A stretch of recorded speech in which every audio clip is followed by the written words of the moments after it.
1 question number third का तीसरा। ठीक है, क्वेश्चन नंबर थर्ड का तीसरा यहाँ पर क्या कह रहा है कि on comparing the pair of linear equation a1/a2 and b1/b2 and c1/c2 find out whether the pair of linear equations are consist और इनकंसिस्टेंट। ठीक है, यहाँ पर हमें दो इक्वेशंस दिया हुआ है, इसका हमें कंपेयर करना है और पता करना है कि इसके सॉल्यूशंस हैं कि नहीं। अगर सॉल्यूशंस मिल जाएंगे तो ये कंसिस्ट हो जाएगा, अदरवाइज इनकंसिस्ट हो जाएगा, जैसा कि हमने इसके पहले वाले वीडियो में किया था। ठीक है, तो चलिए सबसे पहले हम इक्वेशन 1 को कंपेयर कराते हैं लीनियर इक्वेशन के जनरल फॉर्म से। ठीक है, तो इसका चलिए हम यहाँ पर इसका सॉल्यूशन लिख लेते हैं। तो जो हमारा इक्वेशन यहाँ, इसको पहले एक बार लिख लेते हैं, 3/2x plus 5/3y minus 7 is equal to 0। ठीक है, इसका हम कंपेयर कराते हैं a1x plus b1y plus c1 is equal to 0। ठीक है, इक्वेशन 1 और इक्वेशन 2 है। ठीक है, on comparing the equation 1 and 2 दोनों का कंपेयर कराते हैं। तो a की जगह आप देखिए हमें क्या मिलेगा, 3/2, a1 की जगह पर b1 की जगह पर हमें मिलेगा 5/3 एंड c1 की जगह हमें मिलेगा 7 मिलेगा। ठीक है, ना अब हम इसका कंपेयर कराते हैं, इसको भी हम इसको लिख लेते हैं 9x minus 10y minus 14 is equal to 0। ठीक है, इसको भी हम लिख लेते हैं a2x plus b2y plus c2 is equal to 0। ये इक्वेशन 3 हो गया आपका और ये इक्वेशन 4 हो गया। चलिए अब इसका भी हम कंपेयर करा दें, तो a2 की जगह पर 9 मिला और b2 की जगह पर हमें मिला -10 एंड c2 की जगह पर हमें क्या मिला, -14। ठीक है, अब चलिए अब हम यहाँ पर क्या करते हैं, अब यहाँ पर हम कंपेयर कराते हैं सीधा सीधा।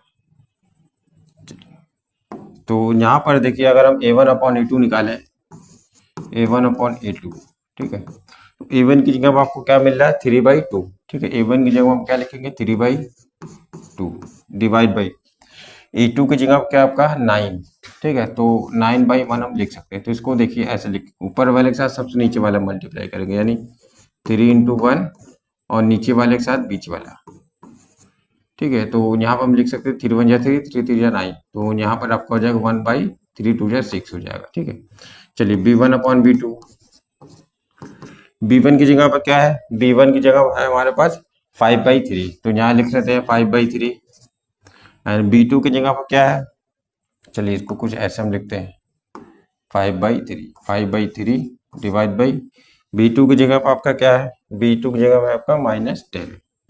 ठीक है, -10/1, तो ऊपर वाले के साथ सबसे नीचे वाला मल्टीप्लाई हम कर रहे हैं, तो 5 × 1 डिवाइड बाई 3 इंटू माइनस में 10। ठीक है, तो 5 × 2 = 10 माइनस में, तो यहाँ हो जाएगा 5 और -3 × 2 = 6 हो जाएगा, तो -5/6। ठीक है, तो चलिए यहाँ से हमें देखने से पता चल रहा है कि a1/a2 यानी a1/a2 not equal to b1/b2। ठीक है, क्योंकि यहाँ पर क्या है हमारे पास, a1 की जगह पर क्या है 1/6 एंड ये नहीं बराबर है किसके, ये हो जाएगा -5/6 के। ठीक है, तो ये आपका क्या हो जाएगा, ये आपका हो जाएगा कंसिस्टेंट। ठीक है, कंसिस्टेंट। ठीक है, ये आपका क्या हो जाएगा, कंसिस्टेंट हो जाएगा। ठीक है, चलिए अब इसके आगे वाला सवाल लगाते हैं। इसका अगला सवाल यहाँ पर क्या कह रहा है कि हमें यहाँ पर दिया है, इक्वेशन दिया है 5x - 3y = 11 एंड दूसरा इक्वेशन दिया है -10x + 6y - 12 = 22। ठीक है, इसका भी हमें कंसिस्ट निकालना है कि इनकंसिस्टेंट निकालना है, हमें पता करना है। चलिए तो यहाँ पर हम क्या करते हैं, यहाँ पर हम लिख लेते हैं, आपका पहले इक्वेशन को लिख लेते हैं 5x - 3y - 11 = 0। ठीक है, इसको कंपेयर कराते हैं a1x plus b1y plus c1 = 0, equation 1 and 2।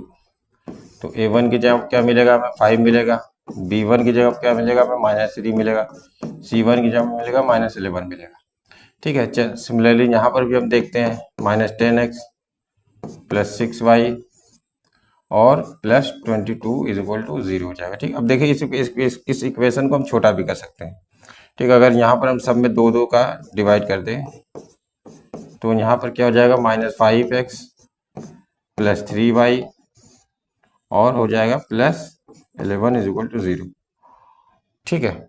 तो यहाँ पर अगर हम देख रहे हैं कि इक्वेशन 1 और 2 ऑल बराबर है। ठीक है। अगर यहाँ से माइनस कॉमन भी ले लेते हैं, चलिए माइनस कॉमन ले लेते हैं, 5x - 3y - 11 = 0। तो ये इक्वेशन बन रहा है 5x, इक्वेशन क्या बन रहा है, 5x - 3y - 11 = 0। तो यहाँ से अगर हम देख सकते हैं कि इक्वेशन ये मान लीजिए इक्वेशन 1 और 3 दोनों बराबर है। जैसे 5x - 3y - 11 = 0 और यहाँ पर दिख रहा है हमें -5x - 3y - 11 = 0, यानी ये दोनों इक्वेशन क्या है, आपस में बराबर है। ठीक है। यानी इसका क्या मतलब है, ये आपके कोइंसिडेंट लाइन है। ठीक है, यानी एक के ऊपर एक चढ़ी हुई लाइन है। तो चलिए इसको भी कंपेयर कर ही लेते हैं, इसको भी हम यहाँ पर कंपेयर कर ही लेते हैं।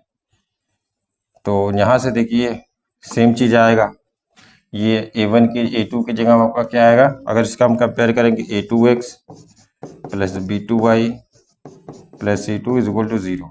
ठीक है। तो a1 a2 की जगह आपका क्या आएगा, सेम चीज़ आएगा, 5 हो जाएगा, b2 की जगह आपका हो जाएगा -3 एंड c2 की जगह आपको हो जाएगा -11। तो a1/a2 = b1/b2 = c1/c2। ठीक है। तो ये क्या हो जाएगा, कंसिस्ट हो जाएगा। ठीक है, कंसिस्टेंट लाइन। ठीक है, यानी इसके मोर देन 1 सोल्यूशन होंगे। ठीक है। तो बस आज के लिए इतना ही, मिलते हैं नेक्स्ट वीडियो में, तब तक के लिए थैंक यू।